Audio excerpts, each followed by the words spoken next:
Hi, hello, welcome. This is Ajay Sudev, and you're watching Executive Lens.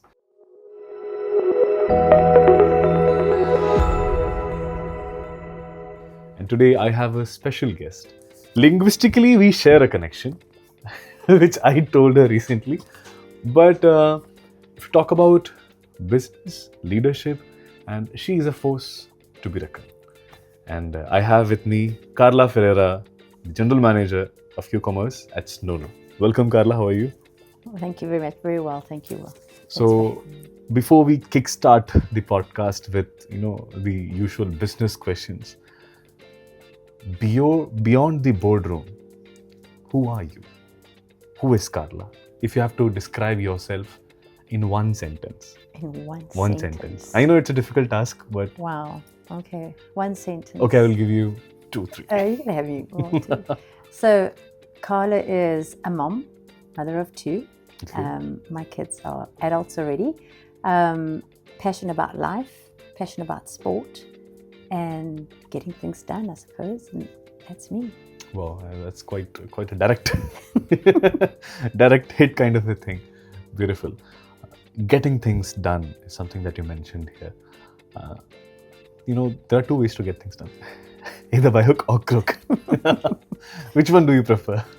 Yeah, I'm quite straight down the line. Okay. So it's not about by crook. It's more about how influencing. It's about also understanding where we are and finding solutions. So that's what I mean. I think by getting things done, I try and understand the situation that we're in, and then resolve it the best way, thinking of all the right, what is right for the business, what is right for personally. Because sometimes also in business, there's certain lines you cross that also affects personal decisions. True. But no, it's about things done, execution well, but always keeping in mind what's right for the business, what's right for the customer. So in our space environment, it's more customer and business. Customer-centric approach. Customer-centric approach. Okay, what is one belief that has, I won't say changed you, but one belief that has stayed with you throughout your career? When we start a career, we have certain beliefs, a certain set of code of conduct that we have ourselves. But as we grow, as we start doing more and more, we realize that certain beliefs have to be changed, while some remain there. Is there any belief system that has been with you from the start of your career? I think we have many, but I think one that stayed with me is always being authentic, always being who you are. Know who you are and be who you are, because I think that makes a big difference or impact in your life. Know who you are and be who you are. Be who you are. Can you elaborate more on that? Because this is an important point. Know who you are is knowing yourself, and be who you are is not that easy. Yeah, I know, especially in I think know who you are. It's about reflecting. What are you about? What are your values? What are your core drives in life? Okay. So if you know that, and then it's about exploring and being who you are. So take that and live it every day. So if it's about honesty, if it's about transparency, it's about being true to yourself. So how do you be yourself? Like, what are the steps that you follow to be in line with yourself, be in touch with yourself? I think I always look at it from my kids' perspective, right? I look at my kids and I always say, I try and do what is right, and everything I do will impact their life, because they look at me for leadership or for maturity or for what's right in life. Okay. So always try and do good by, and I always believe also by doing good, it always comes back tenfold. Beautiful. I recently came across a line which quite resonates with this. It was about, is being good still in trend? So somebody replied, it is good to be good. Yeah. That is beautiful. So now let's come to the business part or the professional part of this podcast. So you have had a 12 plus year journey in the FMCG, more than a decade, and not just FMCG but also in digital commerce. So what were the biggest turning points in your career which helped you or which has shaped your career? Biggest turning point in career, firstly, my first half was FMCG in manufacturing. Okay, so also because of my age, I think the biggest turning point was a couple of years ago when they empowered women. Women was a big thing because it was FMCG, still in many countries, and it's still very male dominant. Okay, so I think about 20 years ago, 15 years ago, there was a shift change in South Africa about empowering women and getting women to become managers, etc. And I think that was a step change because it allowed us to shine and to follow the passion or anything. It wasn't just only male driven. So I think that was a step change. When it comes to digital and e-commerce, I think that I've learned a lot in Qatar, right? Because I came here 11 years ago, was in distribution, went into retail, as in that was Almira, which is offline, and then joined the digital world, and that was a different change. So, how does it feel to be in this digital world? Because you were in the offline arena early on, and you spent, I think, a considerable amount of time there. Now, switching to the digital space, what was one change that you were like, yeah, this is a bit difficult to. I think the biggest transition from offline to online is online. You actually got to know your customer. You don't meet your customer, but you've actually got to know your customer. And you've also got to look at it from what would you want out of it. So from a grocery perspective, when you walk into a store, you know, they've got all the discounts promoting, they've got big banners, they got all that, right? Then how do you take that and capture the customer in an app? How do you convince the customer to come to Snoonu? But it's also about quick commerce. We've also got groceries and we've got quick commerce.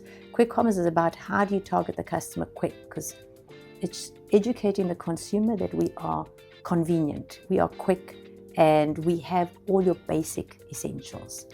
So it's about understanding what the customer needs, when the customer needs it, and then how we deliver it. If you look at the market or the industry, the trends are changing, and the intensity with which the trends are changing is more. Initially, the changes were taking a lot of time to get implemented, but nowadays, if I say this thing from my perspective, so we started talking about the food delivery apps in somewhere around 2015-16. At that point, the conversation started. By 17-18, the intensity of ordering increased. After a few years, within 2020, especially during COVID time, I think the quick delivery system came into being, and it just revolutionized the market.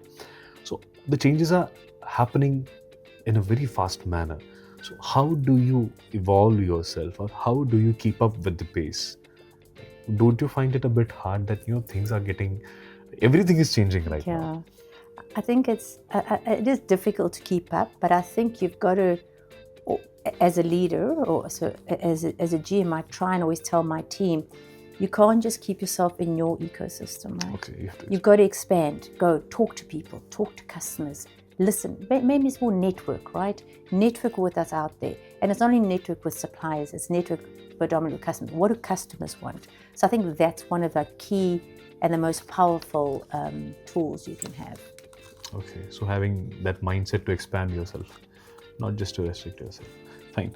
One thing that I would love to ask is that since you work in quick commerce, the USP lies in being quick, being convenient.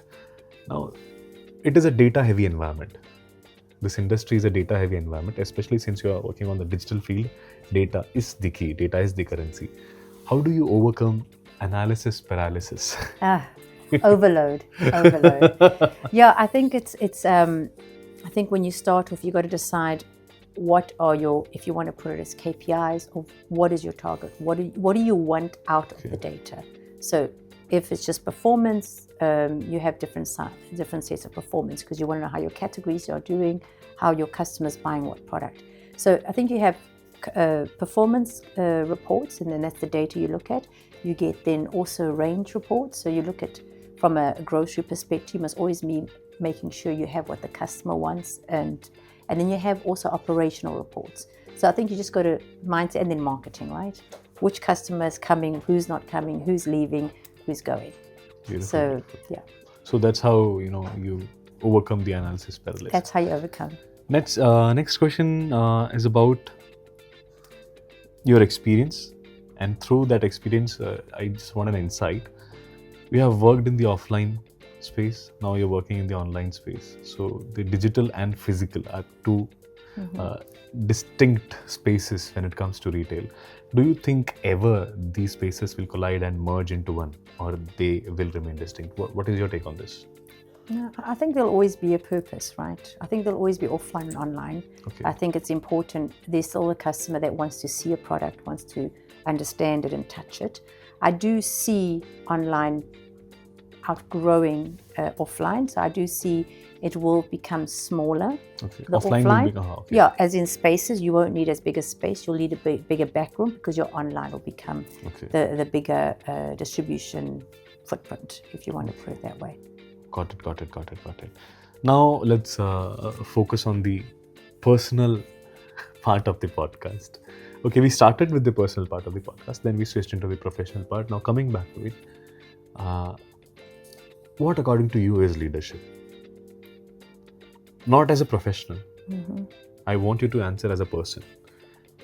According to you, what makes a good leader? What are the qualities that make a person a good leader? Look, I think for me, qualities of leader doesn't mean title. Okay. That's number one. I think in today's we can have good leaders and they could be, I don't know, a data capture. It could be someone. It's someone that actually can influence a group of people or a person to do something, but also influence on a positive impact just by a smile every day. Okay. You know, you don't, as a leader, you can be impactful and not even knowing it. And I think that's a powerful leader. Wow. Your role models, if you would like to share, any role models that you had? My role models was actually my dad. Okay. My dad was he passed away very young, but he was a very good role model to me. Beautiful. I'm sorry for your loss. No, it's fine. And we started talking about leadership and qualities that a leader should have. I also believe that a leader or a leadership process is an evolutionary process. You grow through that process. You become a good leader day by day. Each day, you learn something. So, in your journey, what is one thing or one lesson that you kept with yourself, or a leadership lesson that changed your whole life or your perception about leadership? So I suppose I did have another role model. I had a manager that was my leader many years ago in Unilever, and David. And the one thing he taught me was always to be very thorough. So with meetings and minutes of me, nowadays you have technology. Those days you had to write everything down because you worked with deals, and if you did the wrong pricing, you did the wrong thing, it could actually make or break the business. And the one thing that I learned and I've kept always is, how do you always take note of everything that's discussed in meetings, and then always ensure that you send a clear communication of what was discussed. I think minutes of meetings, things like that are very, very touched with me, where I like to follow up and have it on. Okay. Yeah. So I think process is very important. Process is very important to you. Now, what is your leadership style? If you could explain it in 3 words. My leadership style, I'll never ask you to do anything I can't do. Okay. Wow. Wow. That is a beautiful statement. Can you please repeat it to me? My leadership style is, I'll never ask you to do anything I can't do. I would love to add something to it. You know, why it is important. A leader leads the way, as they say, ranger leads the way, a leader leads the way. And that is why we have the term leader. Yeah. And people who don't follow this are basically managers. I'm just kidding. No, but I mean, it's that's why I say you can be a leader in anything, right? Because you don't have to be a CEO, a GM. You can be a leader in anything, because as long as you can show people how things are done, or expect people from influence them through your actions. Yeah. Beautiful, beautiful, beautiful. You started your introduction by mentioning something about sports. You love sports, you said. So throw some light on that. Which is your favorite sport, and why do you like it?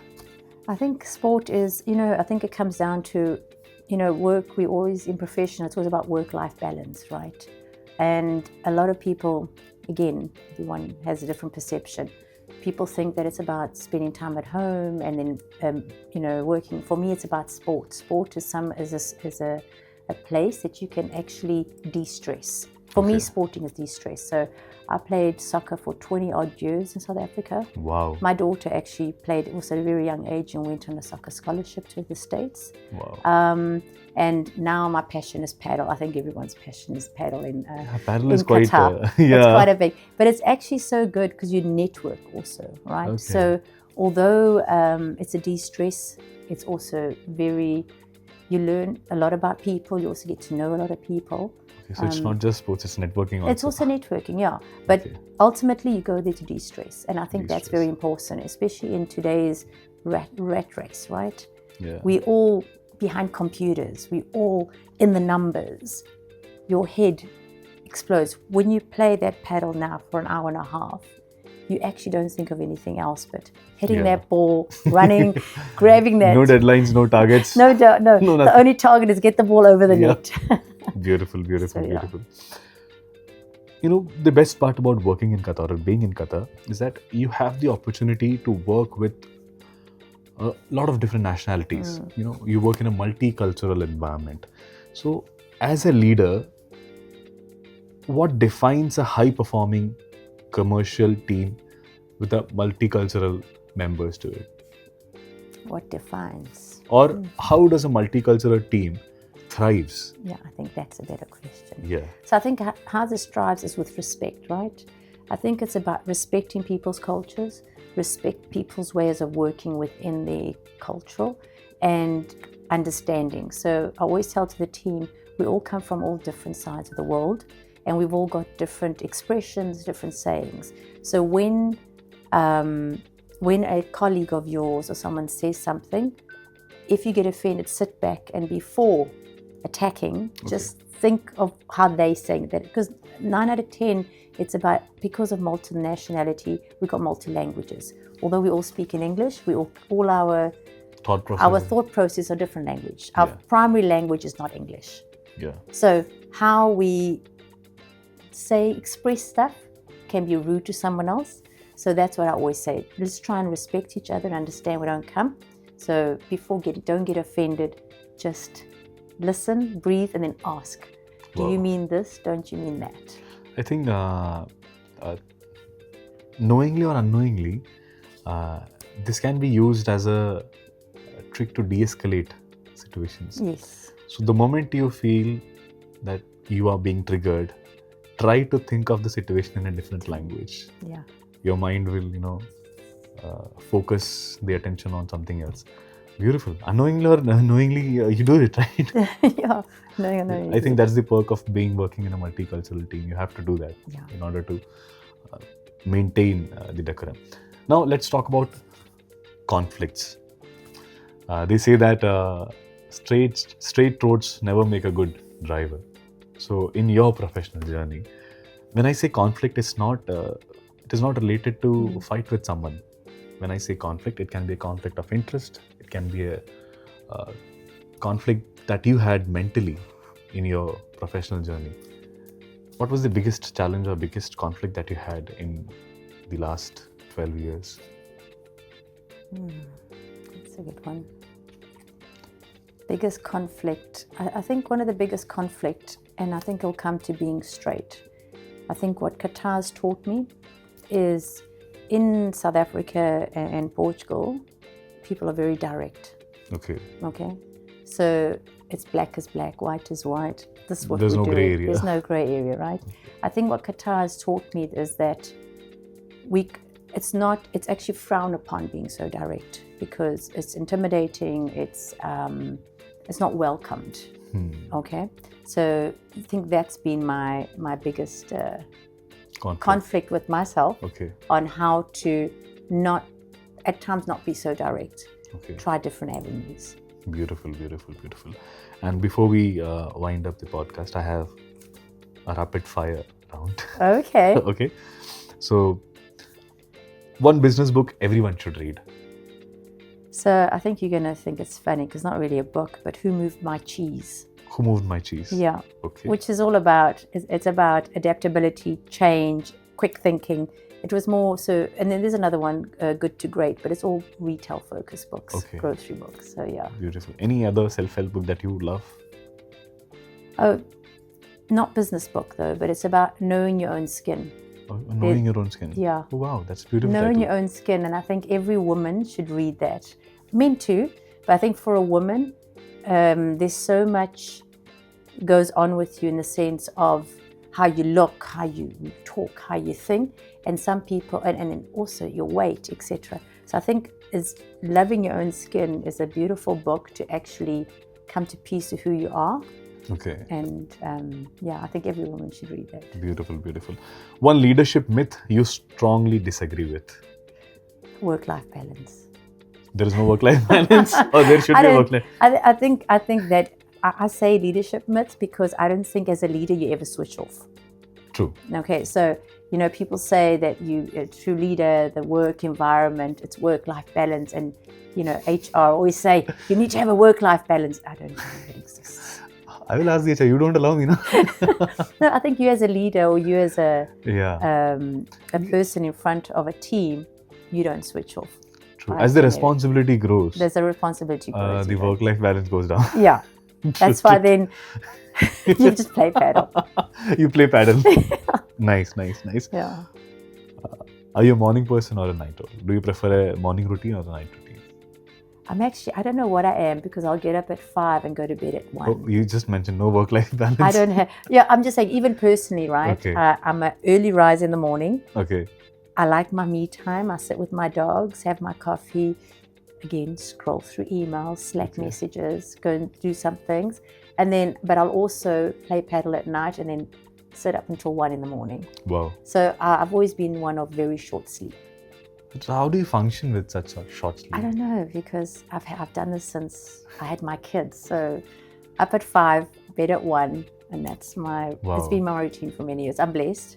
That's why maybe I play paddle so that you can de-stress from. Beautiful.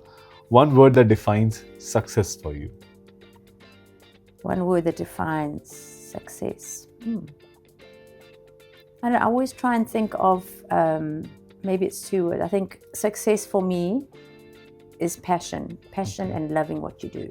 So have passion for what you do, and I think that's success. Beautiful. And legacy that you want to leave behind. A legacy that I want to leave behind. I don't know. I have... See, the questions I had to make you think. I have to think like, what legacy?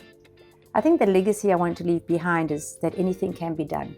If you believe in it, it can be done. Beautiful. That's nice. Belief, self-belief. Self-belief. And one last question. And this is, I promise this is the last time? question. Yeah. I believe that habits and routines have an important role in your life. And as a professional, as a leader, what is one message that you would love to give to our audience who are watching this podcast, to our listeners who are listening to this podcast, that routines are important in your life, even if you don't want to become a leader or you want to become a leader, routines do play a crucial part. So your take on that? Yeah, I think life is all about routines, right? I think once there's a saying that says that once you've done something for 45 days, it becomes part of your routine. And I think that's a very interesting thing, because even if you don't like something and you do it, you automatically just do it, right? Yeah. So I think routine's very good. I think also by having routine, you also get discipline. By having discipline, you also achieve. And by achieving, you become successful. Wow. So I think it all links together. It's the nice chain. Yeah. Routine, discipline, achievement, success. Beautiful, beautiful. Thank you so much, Carla, for taking out your time and having this conversation with me. I hope you had a great time, and I got to know a lot from you. I got to learn a lot from you, and I hope that you achieve all the success that you are destined for. Thank you so very much. Lovely meeting you. Thank you for having us. Thank you.